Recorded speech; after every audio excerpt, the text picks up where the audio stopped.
All right, there's going to be some background noise, but the Pittsburgh Penguins made plenty of noise here in Philadelphia on Monday, really pulling away from the Flyers 5-1 at Xfinity Mobile Arena. Hi, I'm Dan Kingerski on the Pittsburgh Hockey Now platforms, YouTube, Facebook, and everywhere where they put the videos. Do me a favor, real quick, like, share, subscribe, and all of that. Let's get into the game, because there were several storylines that we really have to touch on. The first of which is the Penguins' dramatic mental reversal, rebound, turnaround. Use your favorite adjective there. The really terrible Penguins that we watched last Friday and Saturday against Columbus, which was a comeback win, but the embarrassing dismantling at the hands of the Toronto Maple Leafs on Saturday was gone, wiped clean. The Penguins really, a couple shifts there, first, 2 or 3 of the first shifts of the game, the Penguins flirted with their worst demons, but after that, they really began to tilt the ice against the Flyers. Now, the advanced analytics don't really tell the story, and the publicly available advanced analytics are getting tougher and tougher to believe, because if you watch that game, except for the Flyers' power plays, the Penguins had far better, far more legitimate scoring chances. So that mental flip that the Penguins did was, first of all, extremely necessary, but also just a bit impressive as well, because the trend for so long has been downward. To come into a visiting building, a rival playing pretty well lately, by the way. Rick Tocchet has the Flyers kind of on their game. They were 14-7-3, now 14-8-3. And the Penguins kind of dismantled the Flyers, at least at even strength. So the mental flip is one. Issue 2, Tristan Jarry. His 8th win of the season. I mean, he came in relief, and he was just as bad as everybody else on Saturday against Toronto. Taking that game out, how good has Jarry been? He bailed the Penguins out early in the first period when they did flirt with just a terrible defensive game. Erik Karlsson, a pretty bad giveaway on the first shift, 3-on-2 against. Jarry shut that down. Chris Letang just gets walked by Bobby Brink a little bit deeper into the zone. Jarry shut that down. There was also a bit of a push in the third period that he gobbled up against the Flyers, but also your penalty killer, your best penalty killer, is your goaltender. And the Penguins took 3 minor penalties in basically a 4-minute span in the second period, creating a pair of extended 5-on-3s. Now, the penalty kill did an extraordinary job. They did allow one. Tyson Forster's shot got beneath Jarry. Okay, the PK was great. We'll touch on that in a second. But Jarry probably made a handful. My notebook is full of Jarry. One note, and Dan Muse brought this up. I kind of liked that he maybe break-checked me on the Tristan Jarry question a little bit, making sure to note how much harder the team back-checked Monday than they previously have. Yes, Tristan Jarry took away a handful or more great opportunities, but the Penguins kind of corrected their mistakes, racing back to the zone to take away time and space. So what might have looked like an emerging 3-on-2 or a 2-on-1 really became even numbers, or an opportunity which the Flyers didn't have a lot of space to create something. They had to make a quick shot that Jarry was able to read. Like I said, this is what it looks like down in the bowels of the building late at night, especially here in Philly, where they're, always seemingly, tearing down or doing something.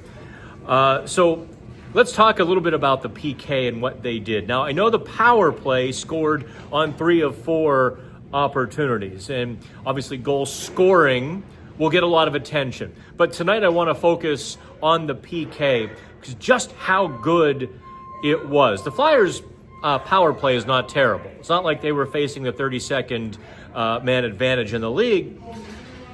Yet, how aggressive the Penguins were at the blue line. Blake Lizotte, especially. My goodness.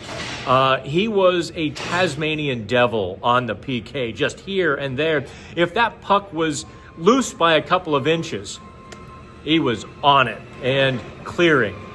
Special note on that, the Penguins did not miss clearing attempts Monday. You can always tell when a PK gets in a little bit of trouble. It's because of a failed clear 8 of 10 times. And they really never allowed the Flyers to get comfortable for an extended period of time, even on the pair of 5-on-3s. I found the PK much more impressive Monday than the power play, although 3 power play goals speaks pretty well as well. Sidney Crosby, Brian Rust, Tommy Novak get the man advantage goals. What was good about the power play, and it was the same thing that was really good about the Penguins' 5-on-5 offensive thrust, and one word: speed. That speed through the neutral zone. The defensemen did a very good job. When the Penguins defensemen are on it and they're making those sharp breakouts, it just opens up the Penguins' game, allows them to play on the rush, and I thought that was true of both the power play and even strength. When the Penguins have that rush game working, they're able to scramble defenses. They're able to kind of open up that net front game, because the Penguins don't necessarily have a lot of guys who are good at just creating space in the crease or around the net out of nothing. They don't have those Patrick Hornquist or Matthew Tkachuk or whatnot sort of players who will just go to the net and scrap for all their worth. They have guys who can get there and will fight, don't get me wrong, but that's not their great strength. So when they get to play with speed, that opens up the ice, opens the game, and when they're on it, then the second and the third passes put them in a great spot. That was Brian Rust's goal, spins off the wall and realizes he has all the space in the world and takes it. Setting up Sidney Crosby as well, racing down the left wing. The Flyers defense is all turning to Rust. Yeah, the guy behind them wears number 87. And Sidney Crosby, after Monday, in 92 games, has 59 goals against the Flyers, most of any player all time. And, oh, by the way, 137 points, most of any player all time. So, yeah, it was actually, I found it an enjoyable game to both watch and cover from the standpoint that the X's and O's were kind of there in the open. This wasn't a muddled, muddy, slow, plodding, sloppy game. Even the Flyers, I thought, were executing. Now, the Flyers wore out. They've had a pretty brutal stretch here lately, like most NHL teams. They wore out in the third period. But until then, they were pushing, but the Penguins were maybe defending a little harder, had an extra step. Also, before I wrap this up, what a difference, maybe the final issue, the third issue. I got a little lost in the counting there. The Penguins' third line, the kids' line, the young guns. You can pick your favorite name for them. With Ben Kindle in the middle, Rutger McGroarty on the left, and Ville Koivunen on the right. What a difference an elevated third line made. It allowed Dan Muse to play them 12 and 13 minutes, but the number of scoring chances they created. McGroarty joked he should have put a couple in the net, and actually he's right. There was a 3-on-2 early in the first period. Kind of the Penguins' bottom six, by the way, turned the game after a few shifts, including that third line. Ville Koivunen was dealing in the first period.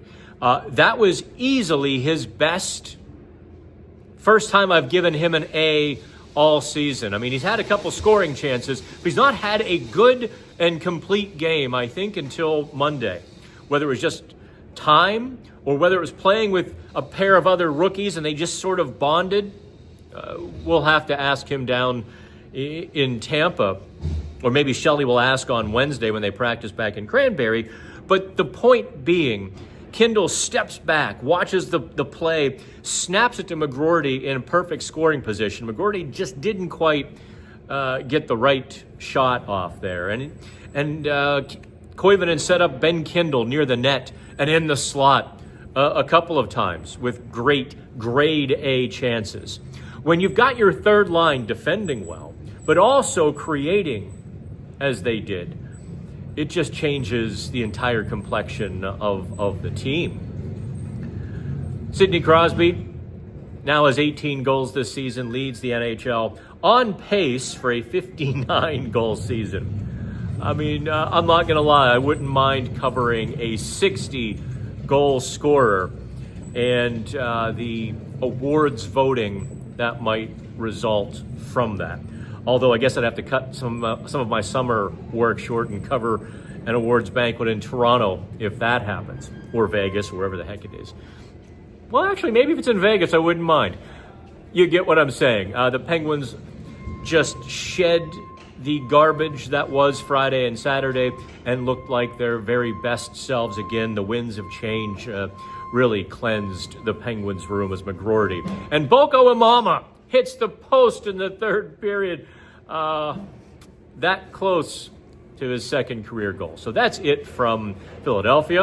I'm going to see if I can get a Pat's cheesesteak here. Timing's not working in my favor, but we'll try to wrap this up. Go do that. And I will talk to you all very soon. In the meantime, check out the No Pucks Given podcast. Like, share, subscribe, and have fun.